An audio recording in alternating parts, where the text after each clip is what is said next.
I find wisdom in the words of our ancestors, the voice of our collective consciousness that endured to this day through the form of tales and myth.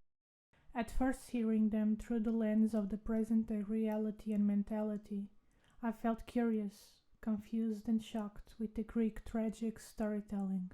But behind these ominous plot lines, there is knowledge and understanding of things that live within us. I believe that our ancestors were much more clever and cunning than we give them credit for. In their odd ways and lack of formal education, they tried their best to express themselves. From the contributions of wise mystics, storytellers, scholars, and astrologers throughout history, the constellation of Aries was associated with the myth of Jason and the Golden Fleece.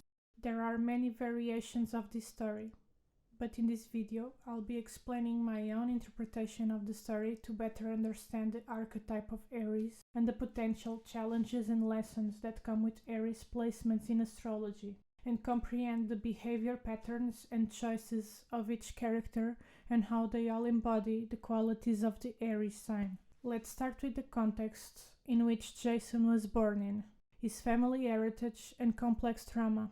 Jason was born in the middle of a chaotic family war for the throne. The story begins long before Jason is born. Jason's grandmother, Tyro, had children with two different men, with no awareness of the future consequences of her passionate affairs. Her children Peleus and Aeson were half-brothers. Peleus' father was Poseidon, and Aeson's father were Critias, the king of Iolcos. When Critias died, Peleus put his half-brother in the dungeons and took his place by force, and tried to get rid of his direct relatives. After his deeds, Peleus received a warning from the Oracle of Delphi that said, "Beware of the man with one sandal." This is a warning of the consequences of his actions, given by someone with intuition, a strong connection to the gods, and the wisdom that for every action there is a reaction. Alcimede secretly gave birth to Jason and sent him away to Mount Pelion to protect him until he is old enough to defend himself. But then she died as a result of the grief from the loss of the masculines in her life, her husbands and her son. This act of bravery from her mother, of sacrificing her personal wishes of being close to her son to make sure that he survives, represents the importance of a young man having to cut the cord of protection and comfort with his mother in order to grow up into an independent and self-sufficient man. Jason until now had no father or masculine figure in his life, as his biological father is in jail, which means he is absent either physically or emotionally. Meanwhile, Alcimede gave Jason to the care of the centaur Chiron. This decision represents Jason's needs of having a masculine figure to look up to learn from, to be trained, develop skills, to have structure in his life and on his own character. Jason needed Chiron's teachings, wisdom, self-control, and calmness in order to become a mature man and achieve his independence. And at 20 years old, Jason decides to go out into the world and reclaim his stolen throne. Sidro hid in the temple of Hera, but Peleus killed Sidro anyway. Hera held a grudge against Peleus' actions, because he prevented people from worshipping the importance of having a sacred marriage, upholding their words, vows and commitments in mutual alliances. Hera decided to use Jason as a way to get her revenge on Peleus. She disguised herself as an old woman trying to cross a river, and Jason helped her. But as he crossed the river, the water drew away one of his sandals. This marks the beginning of the oracle's prophecy to set in motion a sequence of events to make it a reality. Hera did this as a test to his hero's instincts to help those who are vulnerable and helpless. Marked by the goddess in the skies, Jason met his uncle Peleus, and King Peleus sent him on an impossible quest to retrieve the Golden Fleece. On a side plotline, we need to look at the story of the Golden Fleece. The king Atamas of Orchomenos was married to the cloud goddess Nephele and was the father of Phrixus and Hel. But the king was seduced by the queen of Thebes, named Ino. Because of this, he disrespected his commitment to his family by shifting his loyalty to his new second wife, Ino. He chose to prioritize his lustful and passionate impulses and lost control of himself and all that he had built and accomplished, because he wanted more by having one more wife. His ego and self-centered ambition had a price that involved losing the family structure he had built and his role as a father. As a king is just an expression of being the protector and father of a nation, a tribe, or a family. His second wife, Queen Ino, filled with jealousy of his children, convinced him to sacrifice them to the gods, along with his role and responsibility as a father who protected and provided for his children. During the sacrifice, Goddess Nephele and mother of Phrixus and Hel sent a winged ram with Golden Fleece to save her two children. The children mounted the back of the creature and flew away. While flying over the sea, tragically, Hel fell off the ram's back and drowned. Phrixus was escorted safely to Colchis and married the daughter of the king Aeetes. Phrixus sacrificed the ram to the gods and offered the Golden Fleece to the king. The Golden Fleece represents authority, heroic bravery, and kingship. The act of Phrixus giving it to the king means he accepted his father-in-law as a substitute to the masculine role model to look up to. But King Aeetes heard about the prophecy about the loss of his kingdom to a stranger who wished to steal the Golden Fleece and the betrayal of a family member. He suspected Phrixus, so he killed him and nailed the Golden Fleece to a tree, guarded by two fire-breathing bulls and a dragon who never slept. The king killed him out of impulsiveness and fear of surviving as king and father, to retain respect, power, and authority. King Atamas and King Aeetes were both weak men, as they had no wisdom to predict the consequences of their own actions. They both didn't uphold their roles and commitments of protecting their own families, and they didn't have any good masculine values and only had their own egoistical desires and greed in mind. They were tyrants who attacked their own children by destroying their confidence, abilities, and vitality by either being violent or turning their back on them. As a result, two children lost a father figure, got lost in life, and were exposed to dangers without protection before they were ready or had any proper guidance from their father. And Phrixus couldn't find a competent substitute for the role of the father, for him to become a self-sufficient man, as finding a masculine substitute does not guarantee protection, good intent, or a competent role model to look up to. They both perished because of the lack of ability of the masculine to teach them how to survive alone in the world. Going back to Jason's story, in order for him to reclaim his throne, he commissioned a magic ship from Argos, the shipbuilder, from which he named the ship after. The ship was the largest and sturdiest ship the Greeks had ever seen. Argos could withstand ravages of the open sea and reach its destination through unfavorable and harsh conditions. Zeus gifted the boat with a piece of speaking timber, which was affixed to the prow, to offer guidance on the best course of action and serve as a compass, oriented north and aligned with the stars above. Jason assembled a crew of 50 heroes, including himself, and they started their journey with enthusiasm as they were seeking excitement of discovering the world around them. They were not expecting the horrible things that would come from their quest, or the lives lost to achieve Jason's goal. Again, we can see themes of a need of a conscience or guidance to distinguish right from wrong on their path, to trust their instincts, and a desire to prove themselves capable and courageous of doing the impossible against all odds, but still with the hint that they still remain clueless about the consequences of their own actions. Jason and the Argonauts go on their quests for the Golden Fleece, which lead them to several events and encounters that test their bravery. I'll not be covering this part of the story, but if you want to read it, the link is in the description below. When Jason and the Argonauts finally arrived to get the Golden Fleece in Colchis, King Aeetes was furious.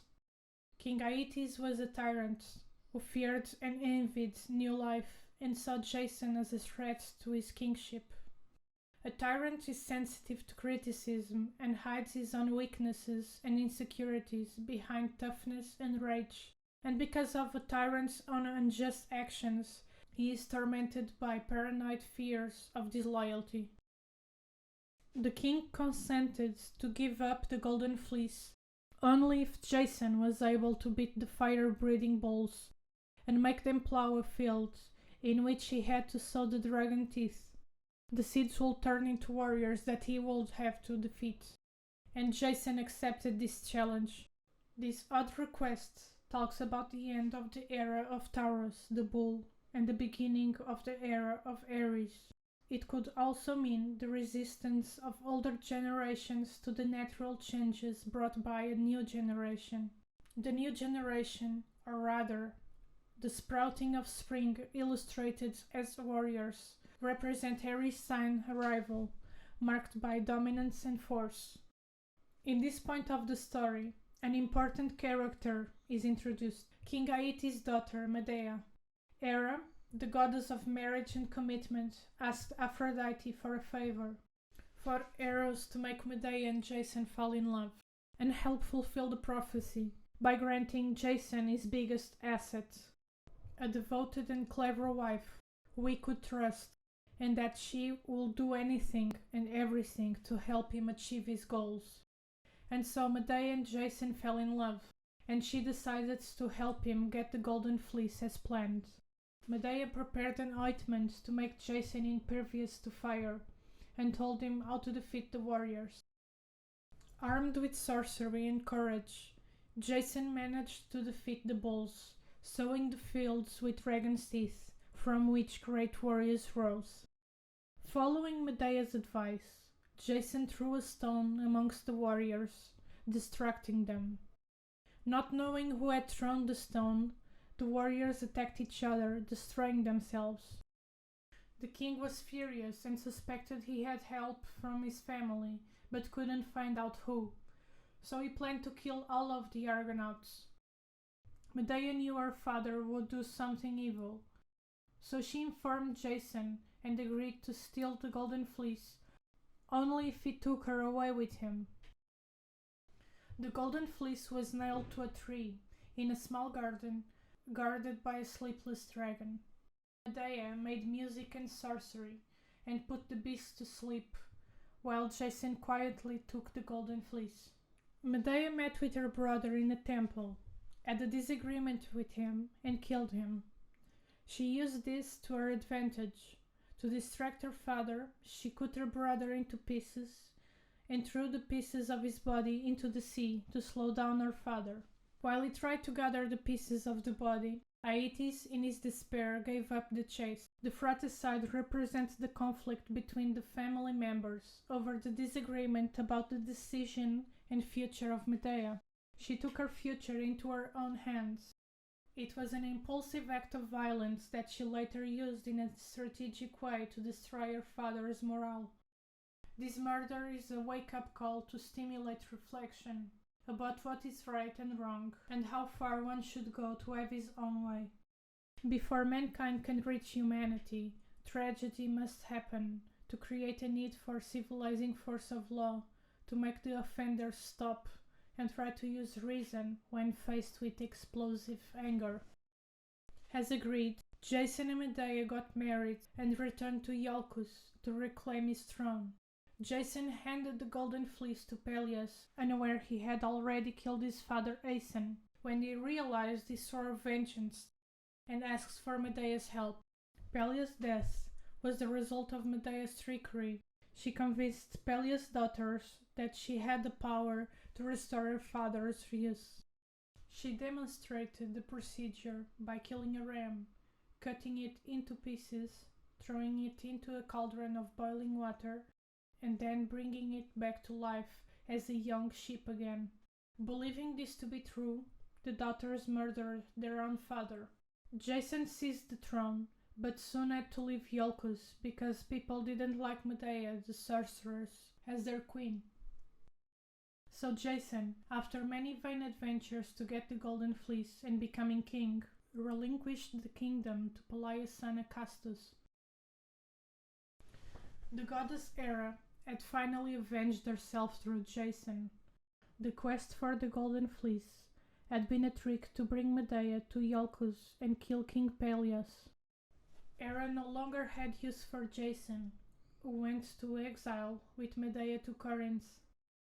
Without Hera's influence and interest, the life of Jason started to crumble, as he no longer valued the blessings he had received from the goddess. A devoted wife to create a family structure, to uphold his commitments and rule it as a strong masculine. He broke his vows to Medea like the other kings. He became too ambitious and wanted another wife and destroyed his family because of lust, and so 3 more children became fatherless. But he miscalculated the resentment and the rage he would provoke on Medea. Medea had given up everything for him. She betrayed her father to help Jason. She killed her brother to marry him. She found a way to murder Jason's enemy, and she dedicated her intelligence and resources to him with fierce loyalty. She was the reason for his success, and refused to accept being reduced to a common conquest. She was destroyed by his betrayal, so she pretended to be okay with it, killed his new bride, and murdered her own 3 children she had with Jason to punish him.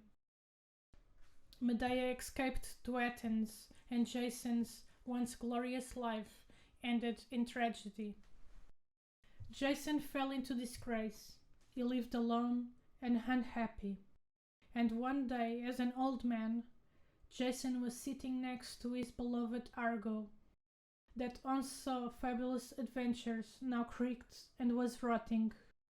So he asked Zeus to show him mercy. A lashing snapped, and a beam fell on Jason, ending his life and making him a legend. The life of Jason was filled with entertaining adventure. He achieves everything and loses it spectacularly fast. At the end, all Jason had were regrets over his decisions.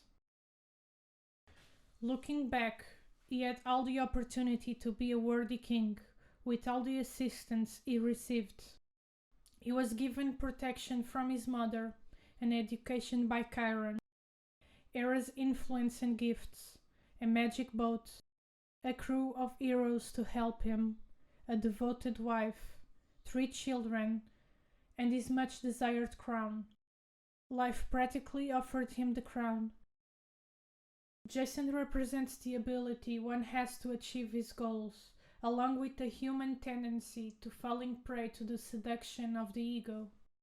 He traveled miles and conquered the challenges presented to him, always victorious and self-serving. But his choices, mainly erratic and impulsive, self-inflicted most of his life's pain, killed his spirit and made him lose everything. I believe the morals of this story are about our freedom of choice, about how we want to project our masculine energy and our desires into the world. What was the real goal, if he didn't know what to do with his kingship once he got it? Jason had no awareness of his why or its purpose. He was only aware of his immediate desire, and once he got it, he got bored and moved on to a different path. He moved on making the same mistake. He was directionless. One must ask deeper questions in life to get to know and connect to themselves. What are the consequences of one decision, or the sum of our lifetime decisions? What about the decisions of others, and how others' decision influences? What type of legacy one wants to leave behind? Legendary conquests, or a personal contribution to our purpose, our family? or commitments that echo for generations. His story might have been different if he had chosen to value every blessing he had and developed a warm presence of calmness and certainty to give room for gaining wisdom from mistakes, his own and of every character of this story. Mistakes are teachers that show us how to navigate reality. One must find balance between the inaction of thinking things through and the courage to be impulsive. The extremes often end up in regret, things that one didn't do when they should have done it, and the things they did too hastily.